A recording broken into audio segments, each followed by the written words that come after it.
Professor Haq. I'll now come. I have a couple of questions. So this is the final round.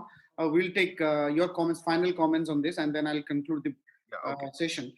There are too many speakers. We have many experts, so we'll have diverse points, and we'll put forward all the points together and present it to the government, giving the suggestions. Now we need solutions for this, and solution has to come comprehensively. Otherwise, we can't save from the damage that it's going to have.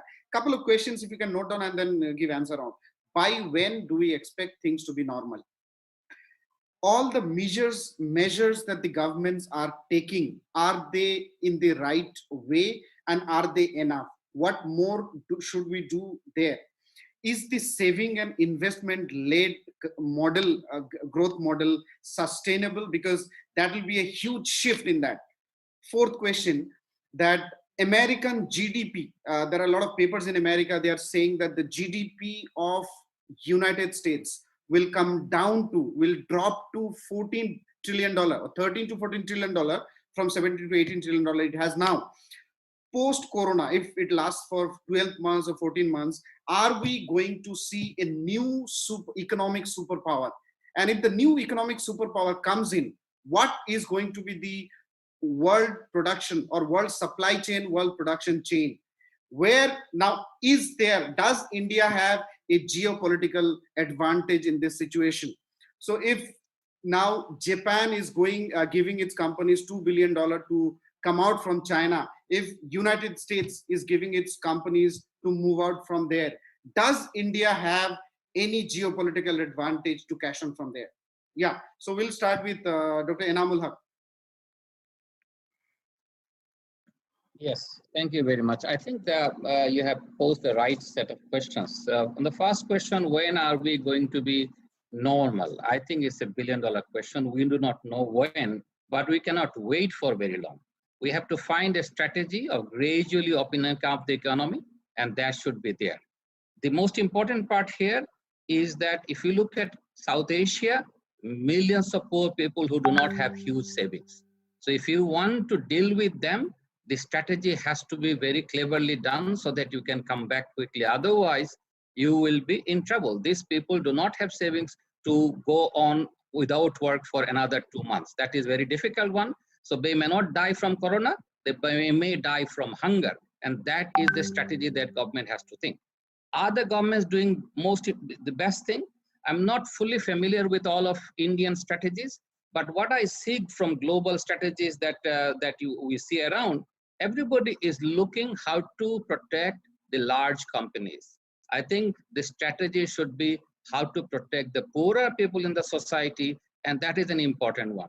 The money that you need, big companies, yes, they have a debt crisis coming. How do you help them to deal with debt crisis? That should be the temporary strategy. Other than that, food crisis could be a problem globally. I think that is a major issue that government should think about it, because these are the production seasons coming, and if we do not have input movement, if we do not have product movement, there is a major food crisis going to come, and that is going to be, to me, the big red mark in the sky that we should be thinking about it. The third point of this that you have mentioned about it, that whether the GDP of the American government will be going down, and that is perfect, that is going to happen. But I'm not pessimistic in the sense, I think what your point is whether there will shift in the economic power of the world, and I believe that is going to be. What you will see that the growth will be led by Asia. I'm not going to say it is one country, it will be most of a growth in Asia. Asia still has an advantage, and now they have, with this, what will happen? The growth will be led by Asia. Most of the countries will be investing in Asia in order to protect. So if you think about countries in de-investing and saying, I'm going to getting out of China, going to be coming back to your own country, that is not the way to come back. You have to open up the economies, and that will be there, because Chinese are big economy. There's a big consumer demand there, so the people have to. The reason Japanese went to the China was because of the Chinese economy. So I don't believe that that will be the right strategy. The strategy will be use the growing demand of Asia. Asia still has a growing population, and use it to your advantage to come back from there. That should be the strategy. So I think that is how I see the world coming.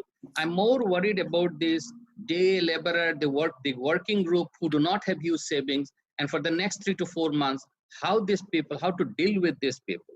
And I think fourthly, we have to go back to a new change in era, not only in terms of political or economic powerhouses, but we have to think about a new way of looking at Asia, so that we come up with a look. This, you remember the last time Asia did come back and protect, save the whole global recession. So this will be again aggregate demand within the Asia that will change the scenario, and that will happen. Thank you. Many countries who are domestically oriented will come back, will open up. Excellent. Professor Achit Wagle, Professor, Kathmandu